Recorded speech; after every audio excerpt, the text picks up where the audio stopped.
aujourd'hui, je reçois les sœurs optimistes. Je vais essayer de ne pas me tromper parce que tout le monde dit les sœurs optimistes, mais après on va voir la solution. Donc Théa Frogier qui en est la présidente. Bonjour Théa. Bonjour. Et Anne-Marie Pommier qui est membre depuis longtemps. Oui, bonjour.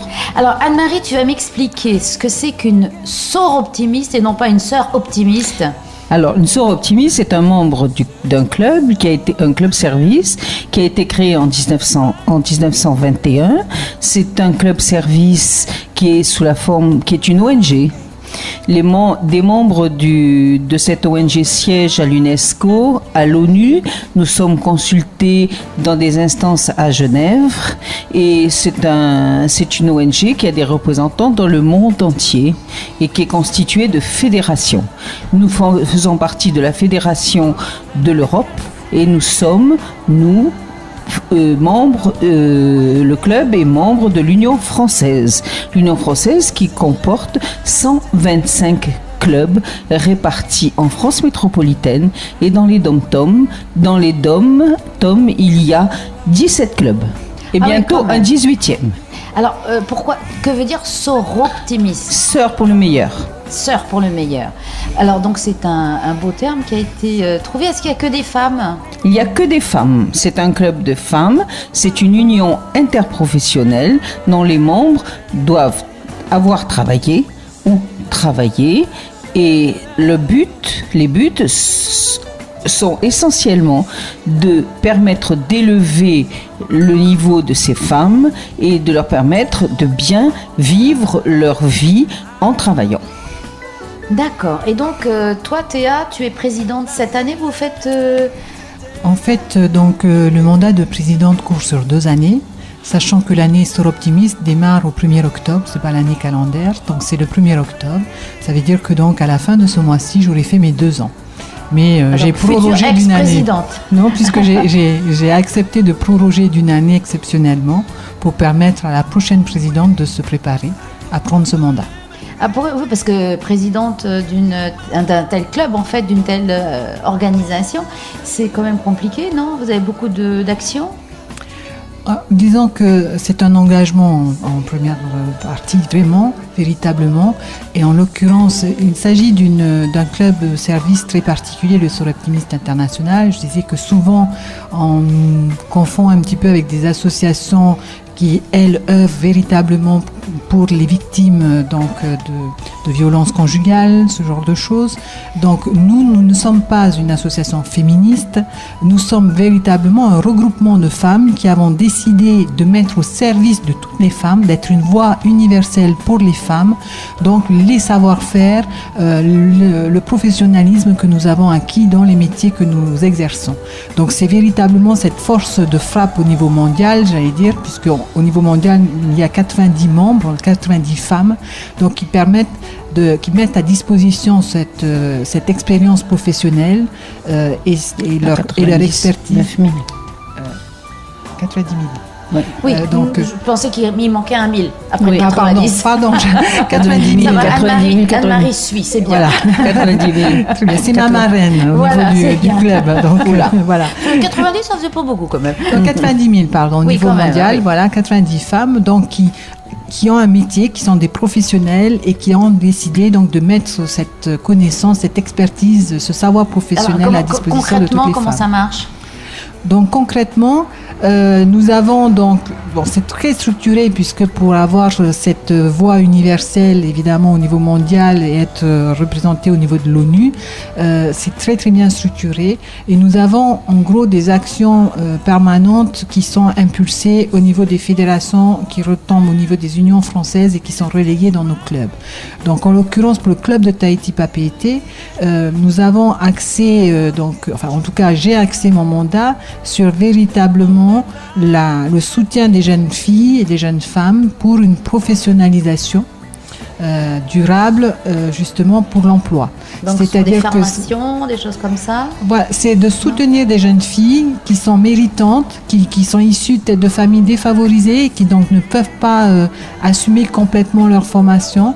Donc de les aider à se former dans un niveau qui est véritablement, on va dire, intéressant pour elles. Alors vous les aidez comment, financièrement? Voilà. Donc là aujourd'hui on est venu spécialement parce que tout simplement nous avons, on va dire, 4 dates importantes au niveau du Soir Optimiste international. Nous avons le 8 mars qui est donc la journée internationale de la femme. Nous avons le 21 septembre qui est la journée de la paix. Et nous avons le 25 novembre qui est donc la journée contre les violences faites aux femmes. Et enfin nous avons le 10 décembre qui est en fait le Soir Optimiste International Day. Donc nous avons un jour qui a été donc enregistré comme journée internationale donc pour le Soir Optimiste. Donc ces 4 dates clés nous conduisent à mener des actions et là en l'occurrence nous venons parce que nous organisons un concert caritatif à l'occasion de la journée de la paix et ça se déroulera donc le vendredi 20 septembre à 19h30 à la mairie de Pierre-Haye. Ce concert caritatif c'est en partenariat avec le Conservatoire artistique de la Polynésie française parce que justement nous avons identifié des jeunes filles qui sont donc qui sont intéressées par une formation musicale classique et traditionnelle, mais qui sont issues de familles... En vue d'en faire leur métier. En vue d'en faire leur métier. C'est toujours le côté professionnel que vous allez mettre en avant pour aider ces femmes et ces jeunes femmes. Tout à fait. Mais également, disons que... ça peut être effectivement pour en faire leur métier, mais c'est également pour certains pour démontrer qu'il y a il y a des domaines dans lesquels elles sont capables de réaliser certaines choses. C'est-à-dire que, et souvent d'ailleurs, par la musique, par les arts, qu'on le considère, moi je trouve injustement comme, on va dire, quelque chose de festif, de récréatif, et quelque part on a un petit peu du mal à considérer qu'on peut faire quelque chose de sérieux avec les arts, la musique, en pratiquant la musique, et en faire son métier. Donc certaines des jeunes filles que nous soutenons, sont issues de familles qui ne peuvent pas se permettre donc de payer les cours au conservatoire. Et en définitive, nous sommes très heureux parce que ce matin, nous avons appris que celles que nous avions soutenues sont lauréates, c'est-à-dire que ce sont les meilleurs élèves dans leur formation. Donc ça démontre bien qu'il suffit de pas grand-chose, un petit peu de soutien et un petit peu aussi de confiance en soi pour se développer et s'épanouir et en faire un métier, en tout cas nous l'espérons plus tard. Alors, lorsqu'on les soutient dans l'art, surtout ici dans ce pays où il y a vraiment un potentiel artistique qui est exceptionnel, je pense, par rapport à d'autres pays, il est injuste de dire à des gamines, vous allez apprendre à compter, vous allez apprendre à faire des dictées, et alors exclusivement, alors que on peut les épanouir par l'art, et à ce moment-là, lorsque la tête est bien reposée, elles iront automatiquement vers les matières essentielles et elles les aborderont avec plus de décontraction et certainement plus de productivité. Ah ben, tu prêches une convaincue, nous on fait du théâtre et donc on est dans l'art et voilà. C'est absolument indispensable parce que... Pour l'équilibre. Le côté artistique, il est au cœur de l'humain de toute façon. Voilà. Tout à fait.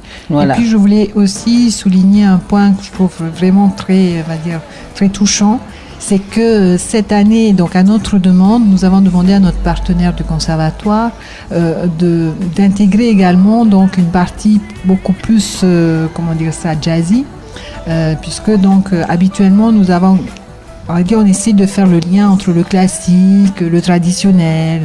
Et donc là, en l'occurrence, donc en première partie, ça sera, on va dire, purement classique, avec donc les professeurs fantastiques du conservatoire, parce que je pense que ce sont des enseignants fantastiques, et leurs meilleurs élèves, donc les lauréats. Et en deuxième partie, donc nous avons également des chanteurs locaux, et notamment donc Monsieur Andy Tupaya et ses amis. Que nous connaissons bien ici. Voilà, donc... on n'a plus à vanter la voix d'or qu'ils peuvent avoir, donc qui gracieusement nous font l'honneur donc de contribuer à cette seconde partie. Donc également le geste est très touchant puisque c'est vraiment un concert caritatif, donc l'ensemble des recettes seront reversées donc pour que ces jeunes filles puissent bénéficier de formations musicales. Alors donc c'est à la mairie de Pierre-Haye que ça va se passer. Tout à fait. Le 20 septembre. Le c'est 20 ça septembre, dans à peu près dans 15 jours. C'est un vendredi soir à 19h30. Ça démarre à 19h30. Le prix des places? Alors, 2000 francs le ticket d'entrée. Et donc, il y aura effectivement, à partir de 18h, donc la possibilité d'acheter ces tickets sur place. On peut d'ores et déjà commencer à réserver auprès de la mairie Au conservatoire, les tickets seront en vente. Voilà, puisque vous êtes partenaire, oui, il me semble que... Il faut se rapprocher du conservatoire qui peut vendre les tickets. Donc, beau spectacle de 1h30 à peu près, 2 heures. Ah, il faut compter 2h30. Ah oui, parce qu'en général, on demande toujours encore. Voilà. Exactement, c'est-à-dire qu'effectivement, nous attendons à avoir des rappels, parce que ce qu'il faut quand même aussi indiquer, c'est que c'est un effort très particulier que nous font ces artistes, puisque tout simplement, ce n'est pas une salle de concert aménagée. Et donc, la deuxième partie, notamment, ça sera certainement, on va dire, très convivial et voilà, un petit peu un genre de mini concert privé. Dans une salle qui est effectivement plus une salle... Oui, qui n'est pas dévolue vraiment au spectacle, le son, mais au moins le cœur y sera. Ah non, mais tout à fait, mais surtout je pense que même ça a l'avantage que du coup les instruments ne seront pas, comme on le fait souvent en salle de concert dédiée véritablement pour ça, un petit peu trop fort, et on aura véritablement apprécié les voix donc de nos chanteurs locaux. La mairie de Pirée nous met la salle à disposition gracieusement. Ah, tout à fait. C'est effectivement aussi, parce que c'est pas toujours évident de trouver des lieux de spectacle. Voilà. Tout à fait. Donc la mairie de Pirée est également partenaire, donc en mettant à disposition gracieusement la salle. Et nous avons également 2 autres partenaires qui sont donc Musique en Polynésie, puisque donc il y a le déplacement d'un piano, et donc le piano nous est prêté gracieusement par Musique en Polynésie et Musical de Tahiti. Bien, je vous remercie mesdames, merci Anne-Marie, merci Théa. Donc on se donne rendez-vous dès le 20 septembre, vendredi, à la mairie de Pirée à partir de 18h pour être sûr d'avoir une bonne place. Et puis on fait une bonne action en plus. On se fait plaisir, on fait une bonne action. Voilà. Tout à fait. Merci. Voilà, merci de nous avoir reçus.